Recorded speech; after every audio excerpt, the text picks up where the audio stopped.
हमारे सूर्यमंडल में red planet Mars के पार और सबसे बड़े गैसो जायंट जुपिटर के भी उस पार सूर्यमंडल का सबसे खूबसूरत दिखने वाला ग्रह विराजमान है और सोलर सिस्टम के इस आइकॉनिक वर्ल्ड का नाम है द प्लेनेट सैटर्न।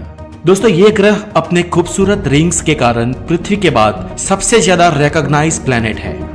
और दोस्तों चलिए अब हम वो करते हैं जो हर बार करते आए हैं और जाते हैं सोलर सिस्टम के इस खूबसूरत ग्रह के भीतर और आपको बताते हैं कि आखिर सैटर्न के अंदर क्या है। तो फ्रेंड्स, पृथ्वी से निकलकर सैटर्न तक पहुंचने में आज के किसी एडवांस स्पेसक्राफ्ट में आपको लगेंगे करीब 3 साल और 2 महीने। जैसे ही दोस्तों आप वहां पहुंचते हो आपको इस ग्रह के अनोखे रिंग नजर आएंगे। दोस्तों शनि ग्रह के ये रिंग रॉक एंड आइस के पार्टिकल्स से बने हैं और क्लियरली दिखने वाले ये रिंग इस ग्रह को बहुत ही खूबसूरत बनाते हैं। जैसे जैसे आप इस रिंग के करीब जाएंगे वहां से पीछे देखने पर सूरज का नजारा आपको कुछ ऐसा दिखाई देगा और इसके बाद आप शनि ग्रह के पास बढ़ते चले जाएंगे।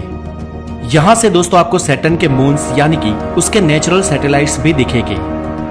कुछ समय पहले माना जाता था कि सोलर सिस्टम के सबसे ज्यादा मून्स प्लेनेट जुपिटर के हैं और तब जुपिटर के 79 और सैटर्न के 62 मून थे।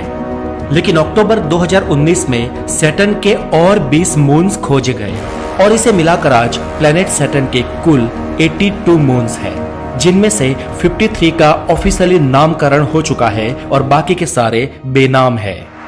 इनमें सबसे बड़ा मून टाइटन है जो प्लेनेट मर्क्यूरी से भी बड़ा है। दोस्तों हम सोलर सिस्टम के मून्स के बारे में एक और डेडिकेटेड वीडियो बनाएंगे, लेकिन अभी चलिए चलते हैं प्लेनेट सैटर्न के भीतर।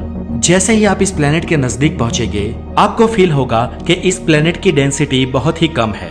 दोस्तों सैटर्न की डेंसिटी पानी से भी कम है, इसलिए ये ग्रह पानी के समुद्र में भी तैर सकता है। और भीतर जाकर आपको ये भी महसूस होगा कि इस ग्रह की बनावट थोड़ी प्लेनेट जुपिटर के जैसे भी है। ये प्लेनेट भी मेनली हाइड्रोजन और हीलियम से बना है। क्योंकि ये एक गैसो प्लेनेट है इसलिए इसका सबसे ज्यादा भाग हमें दिखने वाले गैस हाइड्रोजन और हीलियम का नहीं है, बल्कि इसका ज्यादातर हिस्सा उस लिक्विड हाइड्रोजन और हीलियम का है जो इसकी गहराइयों में जमा है। माना जाता है कि सैटर्न की कोर भी जुपिटर की तरह रॉकी है जो आयरन और निकल से बनी हो सकती है। अब दोस्तों जैसे जैसे आप इस प्लेनेट के अंदर जाओगे आप ये देखोगे कि जुपिटर की तरह सैटर्न की भी कोई जमीन नहीं है, इसलिए हम यहाँ पर भी पाँव नहीं रख सकते हैं।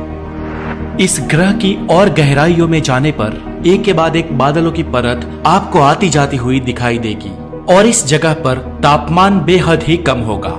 प्लेनेट सैटर्न का बाहरी आम टेम्परेचर जुपिटर से भी कम है क्योंकि ये सूरज से करीब 1 अरब 48 करोड़ किलोमीटर दूर है और यहाँ का टेम्परेचर करीब -170 डिग्री सेल्सियस तक रहता है। अब जैसे जैसे आप इस लेयर से भी नीचे उतरते जाएंगे वैसे वैसे आप ये महसूस करेंगे कि आप बहुत ही वायलेंट विंड्स के थ्रू पास हो रहे हो और इन विंड्स की स्पीड 1600 किलोमीटर पर आवर है। दोस्तों इतनी स्पीड से आने वाली हवाओं के बीच स्पेसक्राफ्ट चल नहीं सकता, लेकिन मान लीजिए कि आप लकी है और आपका स्पेसक्राफ्ट चल जाता है। और इसके बाद करीब इस ग्रह में 300 किलोमीटर भीतर उतरने के बाद आपको नजारा कुछ ऐसा दिखेगा। यहाँ के बादल अमोनियम हाइड्रोसल्फाइड और अमोनियम सल्फाइड से बने हुए हैं और यहाँ का एटमॉस्फेरिक प्रेशर पृथ्वी की सतह से थोड़ा ज्यादा होगा और जैसे जैसे आप और नीचे उतरते जाएंगे ये बढ़ता ही जाएगा।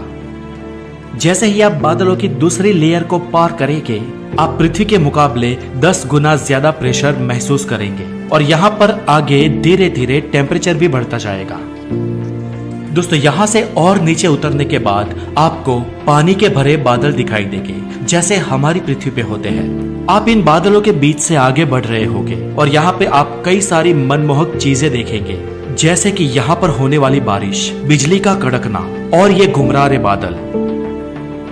दोस्तों प्लेनेट सैटर्न की ये वो जगह है जहाँ पर वार्मिंग टेम्परेचर होगा यानी कि करीब 30 डिग्री सेल्सियस के आसपास। लेकिन जैसे ही आप यहाँ से कुछ 15-20 मिनट तक और नीचे सफर करते जाएंगे टेम्परेचर 100 डिग्री सेल्सियस से ज्यादा बढ़ चुका होगा और इस गर्मी के साथ यहाँ पर अंधेरा भी बढ़ता जाएगा और आगे चलकर आपको ज्यादातर अंधकार ही दिखेगा क्योंकि यहाँ तक सूरज की किरणें नहीं पहुँचती है। दोस्तों इससे भी और ज्यादा आगे बढ़ने पर ये ऊपरी लेयर खत्म हो जाएगी और आप तरल हाइड्रोजन की लेयर में पहुंच जाएंगे।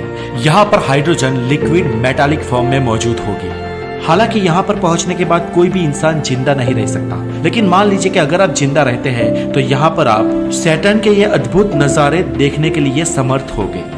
यहाँ पर आप बेहद प्रकाश और गर्मी महसूस करेंगे जो होगी 5000 डिग्री सेल्सियस, जो सूरज के सरफेस के टेम्परेचर के बराबर है।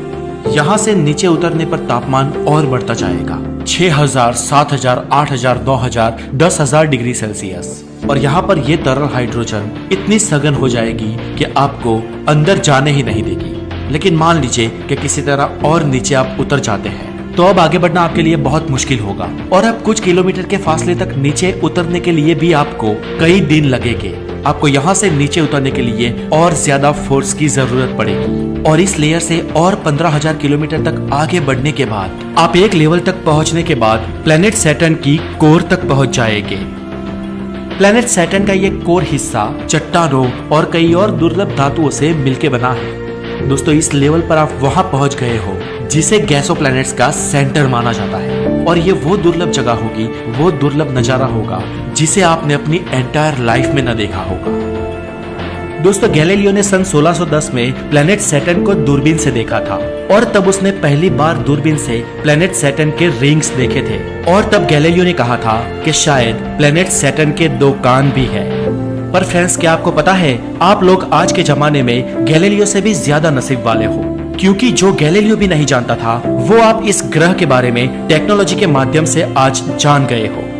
साल 2017 में नासा ने सैटर्न पे भेजे कैसिनी स्पेसक्राफ्ट ने हमें इस ग्रह की बहुत ही नजदीकी और अंदरूनी तस्वीरें दिखाई थी और इस तरह वास्तव में ना सही, लेकिन खैर टेक्नोलॉजिकल नॉलेज के कारण दोस्तों कल्पनाओं में तो हम प्लेनेट सैटर्न की कोर तक जा ही आए हैं।